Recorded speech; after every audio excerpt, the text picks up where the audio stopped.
Hey guys, it's me, Christian.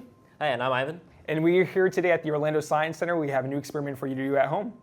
Yes, so today we're going to be making some Oobleck. Now, Oobleck is what we call a non-Newtonian fluid.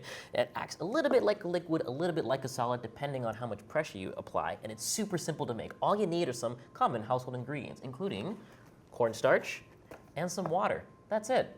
So, Christian, would you like to make some Oobleck today? Sure thing, let's do it. All right, so first thing you're gonna do, I have a bunch of spoons here. Can you do me a favor and do 2 scoops of that cornstarch into that bowl you got in front of you there? 2 scoops right away. Here we go, 1, and then 2. And now what we're gonna do, we're just gonna add a little bit of water. Now, this is for Messy Science Month, as I understand, is that correct? Yes, that is correct. And so I figured we could use these spoons here, but let's be a little bit messy, House. We're gonna be mixing it up with our fingers here today, all right? Let's do it. All right, so I'm gonna add in just a little bit of water. I'm gonna need less water than you think.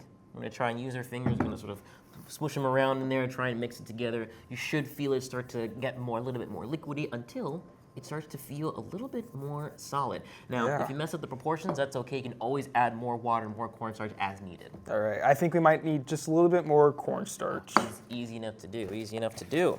Grab a little bit more cornstarch. We'll go a little bit at a time. It's gonna be better to try. You wanna err on the side of caution here. All right, add just a little bit more there.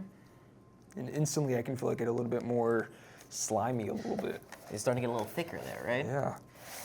Now, the crazy thing about Oobleck is when you put in just a little bit of pressure, it feels just like a liquid, just kind of like our water here, or like a fluid, like the air around us. But when you add a little bit more pressure, it starts to feel, how does it feel actually? It feels a little bit like Play-Doh, a little bit more slimy as well. Well, yeah, and eventually you start putting a lot more pressure, start to feel a lot more like a solid. Wow. Now, the crazy thing about it is, here, we're gonna do this. We're actually gonna do this bit together. I have some in here in this bowl that I made earlier, and what I want you to do is I'm gonna take your fingers, and we're just going to pinch at it and try and grab it in our fingers, and then let's just sort of move our hands around. And you can see as it looks a little bit like Play-Doh here, but as soon as I stop applying pressure, it sort of immediately turns back into a liquid. Now that's what I call some messy science. Yeah. So there you have it, guys. Thanks so much for watching. We can't wait to see you guys here for Messy Science Month.